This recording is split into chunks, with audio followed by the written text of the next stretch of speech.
Hi everybody, I hope that you're all doing really well. So today I'm here to talk about two books that I was planning on reading in October so that I could put this video up in October and it be very appropriate and Halloweeny, but unfortunately illness contrived to make it so that I actually wasn't able to finish one of these books in time. But it's okay, I am here now, I am wearing my Halloween jumper just as I planned to do so, and we're just going to ignore the fact that it is no longer Halloween time because I read the following books: Angelika Frankenstein Makes Her Match by Sally Thorne, as well as The Dead Romantics by Ashley Poston. While these books are very different from each other, they do share some similarities, that being that they are romance books which feature female protagonists who have a crush on a man who is not quite off this world. Namely, they are not quite alive. So you can see why I thought this would be a very good Halloween fare. In Angelika Frankenstein Makes Her Match, this is technically meant to be historical romance, even though I do have issues with how the history is played out in here. It is, as you can imagine, a retelling of Frankenstein, though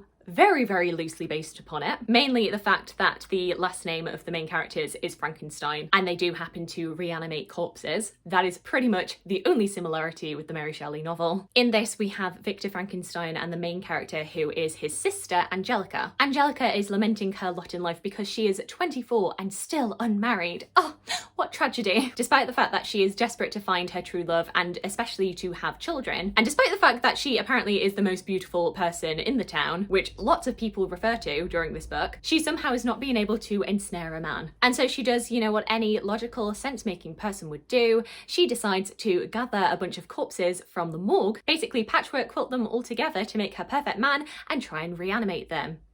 Totally normal behaviour. And she is very surprised when she discovers that her attempts to reanimate a man has actually worked. Her beautiful creation has come to life, but he has no idea what happened to him. He doesn't even remember his former life. But Angelika is adamant that he is her love and that eventually she's going to win him round and he's also going to fall in love with her too. Meanwhile, in The Dead Romantics, this is a contemporary romance, but with a bit of a supernatural twist. We have the main character of Florence Day, who is a ghostwriter.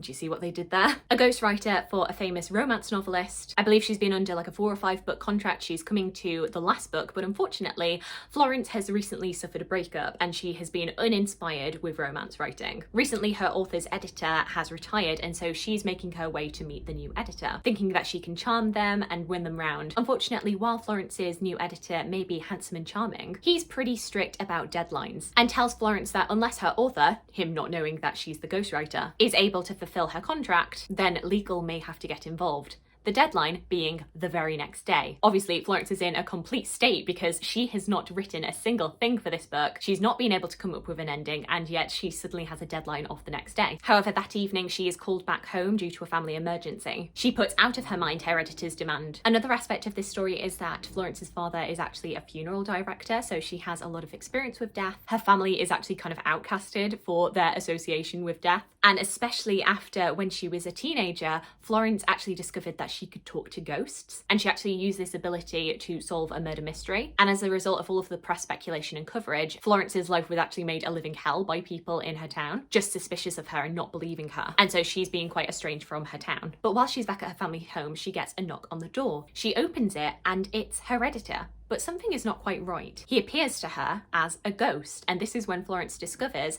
that that night her editor had actually been hit by a car. And for whatever reason, this new editor, Benji, is hanging around her. The more that they get to know each other, the more charmed they are by each other. But what is Florence to do when the person that she's slowly starting to fall in love with is a ghost? The concept of both of these books did really intrigue me, and that's the main reason that I ended up picking them up. Despite the fact that when it comes to romance, I'm pretty traditional with my romances. I don't tend to go for anything that is too weird and supernatural and spooky. I tend to stay very firmly within like Regency romance and contemporary romance, something that's just very cutesy. But I wanted to branch out a little bit, and especially because I had loved The Hating Game by Sally Thorne, I thought I should give this a try. It seemed very different from that book. And unfortunately, my experiment in this undead boyfriend realm of romance reading was a little bit mixed to negative, to be honest. And unfortunately, I might as well get it out the way now and say that Angelika Frankenstein Makes Her Match was actually a 1-star book for me, while The Dead Romantics 6 was a 3-star. Bits of this I definitely enjoyed, but I also had quibbles with it and I didn't think it was amazing. When it comes to Angelika Frankenstein, I just cannot get this ethical issue out of my head. That being that Angelika, who is meant to be our protagonist, is being very morally dubious in her reanimation of this man, creating a sentient, re-living person, but then expecting that all of his bodily autonomy is going to just disappear because I created you, you belong to me. She basically just made a man to become her sex slave. Did we not learn anything from Galatea and Pygmalion? Because I don't know about you, but I thought the lesson from that was that creating your perfect partner, somehow having it come to life, and then expecting this living, breathing, thinking person to have no bodily autonomy, and instead just make them submit to being your sex slave, was actually a deeply immoral thing to do. But I suppose it's quite indicative of how Angelika treats everybody, because she seems to treat everybody as if they are her object. Not people who have thoughts and opinions of their own, but simply there to be of use to her. That is how our protagonist comes across in this book. And I am all for having morally ambiguous characters, especially as protagonists. It makes them very interesting. However, I feel like in a romance like this, where you know that at the end they're just going to get everything that they want, I find that questionable. And the thing is that during this book, there are moments where Angelika starts to doubt herself and thinks, oh, I'm just such a selfish being. But the issue with this book is that there isn't really a moment where she actually makes proper changes and becomes a better person, but everybody else is telling her that she's becoming a better person. But then she repeatedly does things that are selfish. There's a moment towards the end of this book where Will, who is the reanimated corpse, seems to be failing. He seems to be showing signs that he's going to die again. And the doctor comes round and tries to do everything that he can, and then he says he has to go and help a woman who is in labour, and Angelika is like, no, this is more important. And I'm like, excuse me? Like, she has to be convinced to let this doctor go by everybody else around her, and I'm just like, you are a horrible character. But yet throughout the book, everybody's telling her what a great person she is, especially Will, who is the love interest. He's constantly praising her and being like, oh, what a selfless person she is. Whenever somebody does criticise her, he's like, no, that's not right. Angelika has no faults. And I feel like, no, if this was meant to work, then Will should have been the one who was the only person to actually criticise Angelika and make her realise that she's doing wrong. Kind of like an Emma, Mr. Knightley dynamic. But no, apparently according to Will, Angelika has nothing that she needs to atone for, nothing wrong with her. I was kind of getting into this book at the beginning because when Will is reanimated and he realises where he is, he realises what's happened to him, there is a moment where he seems very resistant to Angelika and a bit dubious of her motives, and I was like, great, brilliant, this is exactly how you should behave. But then so quickly, like, he turns on a dime and is suddenly in love with her. And there's just no setup for that. There is no reason that he shouldn't be horrified with this woman. And I just generally felt like a lot of the issues to do with this were like just massive tone problems. Sally Thorne just didn't seem to know how to commit to a tone with this book. There's actually a love triangle in here, but Sally Thorne clearly is not interested in making this love triangle work and actually make it interesting, because she very, very quickly drops the other guy who's interested in Angelika, which I feel like totally goes against the whole thing that she's setting up at the beginning of Angelika just not being appealing to men, and that's why she has to create her own man. It's meant to be historical, but most of the characters talk how, honestly, I think 50-year-old execs think that young people speak. This book wants to have commentary on women's place in society and how it's wrong, and religion, but never seems to want to commit to that fully. Society apparently hates Angelika and would burn her as a witch, but then when we're actually seeing people interact with Angelika in person, you rarely see that happen. Most people who interact with Angelika in the bulk of this story love her and think she's amazing. That, alongside the fact that I just cannot get on board with basically Stockholm syndroming this man into loving you, wanting Will to just completely submit to her, I just was actively irritated by this book. And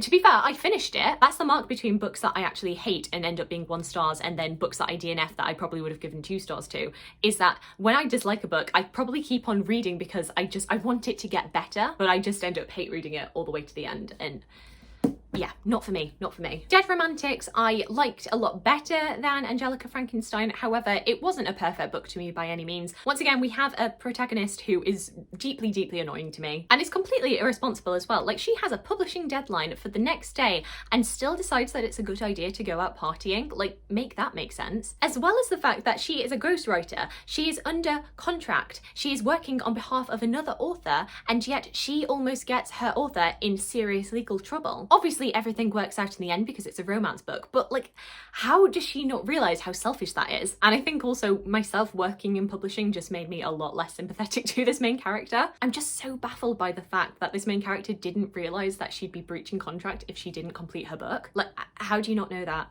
How? How? Also, I feel like Ashley Poston was just very, very keen on showing how much she knows about the publishing industry and how much she knows about romance writers. So there's a lot of name dropping, which I feel like if you are a romance reader and you've read a lot of the books that she's discussing, you'll be like, ooh, lovely. But for me, I can see people getting annoyed with it. Characters in here also just talk in a very unrealistic way to me. They talk like movie characters and like exaggerated romance movie characters, especially the roommate. There are also just a lot of pop culture references in here alongside the romance novelist name drops, which I think would annoy some people. Though one of them, I will admit, is a reference to I'll Make a Man Out of You, which I will never not be charmed by. But I noticed at least 3 lines in here, quotes from other characters, that were almost directly lifted from different films. At one point, one of the characters says, "It's like you walked out of a Hallmark movie," which to me just sounded eerily similar to Enchanted, where Patrick Dempsey is like, "It's like you escaped from a Hallmark card." There were also 2 lines that seemed very similar to quotes from the Holiday movie. Florence in this, I remember saying, "People need more Coynie in their life," which seemed very similar to a line from Kate Winslet. And then a bit later in the book, there's a character who dedicates a song to Florence, or he says he would write a song for her, but it would be a song with only the good notes, which I swear to God, Jack Black says something very, very similar. He writes a piece of music for Kate Winslet and he's like,